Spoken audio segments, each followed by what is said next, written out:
Hello friends, welcome to legal news channel. ఇవాళ 498కి సంబంధించినంతవరకు కొంచెం డిస్టర్బింగ్ ఫ్యాక్ట్ ఒకటి ఉంది, but it's a fact.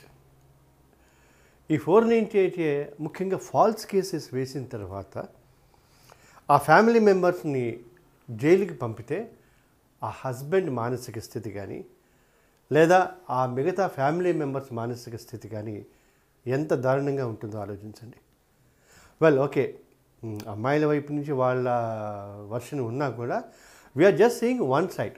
The other side of the coin అవసరం వచ్చినప్పుడు మనం మాట్లాడతాం. బట్ ఫాల్స్ కేసెస్కి సంబంధించినంతవరకు ఎప్పుడూ కూడా పోలీస్ స్టేషన్ కానీ, లాయర్ కానీ, పోలీసులు కానీ, కోర్టులు కానీ, జైళ్ళు కానీ తెలియని ఈ కామన్ మ్యాన్కి, ముఖ్యంగా సివిలైజ్డ్ సొసైటీలో మర్యాదగా బతుకుతున్న వాళ్ళకి ఈ జైలుకి వెళ్ళటం అన్నది ఎంత దుర్భరంగా ఉంటుందో ఆలోచించండి.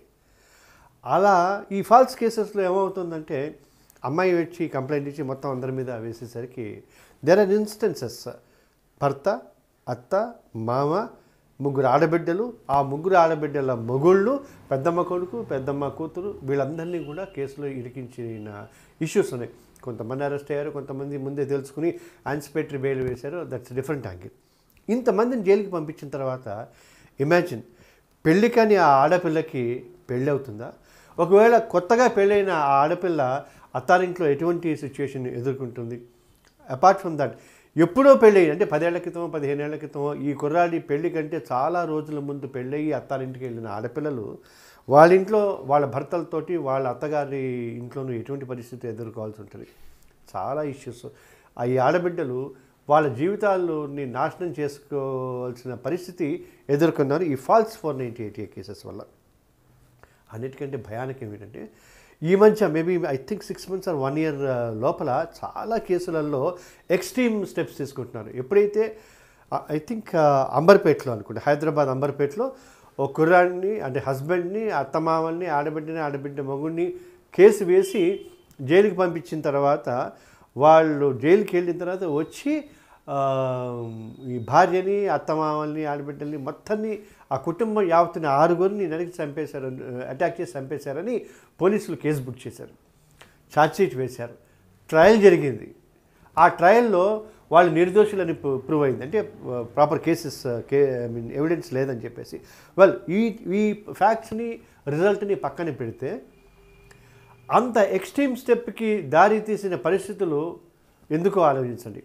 ఒకవేళ అందుకే రక్షా స్లోగన్ ఏంటంటే choose happy marriage or easy divorce. ముందు హ్యాపీ మ్యారేజ్ అంటాం, జీవితాంతం భార్యాభర్తలు హాయిగా కలిసి కాపురం చేయాలి. ఒకవేళ అలా పరిస్థితులు లేని పక్షంలో ఇంకా కుదరదు నీకు నాకు అనుకుంటే సింపుల్గా విడాకులు తీసుకుని ఎవరి జీవితం వాళ్ళు గడపాలి తప్ప కోర్టులు, పోలీసులు, లాయర్లు, జైళ్ళు, హత్యలు, ఆత్మహత్యలు ఇవన్నీ అవసరమా? సో ఫాల్స్ కేసెస్ వేయటం మూలంగా ఈ హస్బెండ్ వాళ్ళ ఫ్యామిలీ మెంబర్స్కి సంబంధించినంత వరకు వాళ్ళలో ఉన్న యానిమల్ ఇన్స్టింక్ట్ బయట వచ్చేస్తుంది.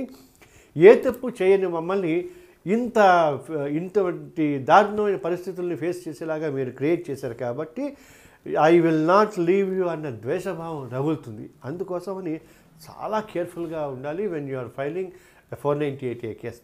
ఇఫ్ జెన్యున్ కేసుకి సంబంధించినంతవరకు it is not our care, అంటే it is not my pleading or my request file చేయకండి, వాడిని వదిలేయాలి, అన్ని ఫాల్స్ కేసెస్ అట్లా.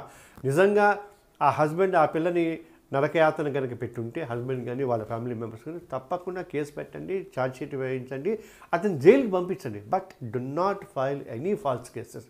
ఎందుకంటే ఫాల్స్ కేసెస్ వల్ల పరిణామాలు చాలా భయంకరంగా ఉంటాయి. Please remember that.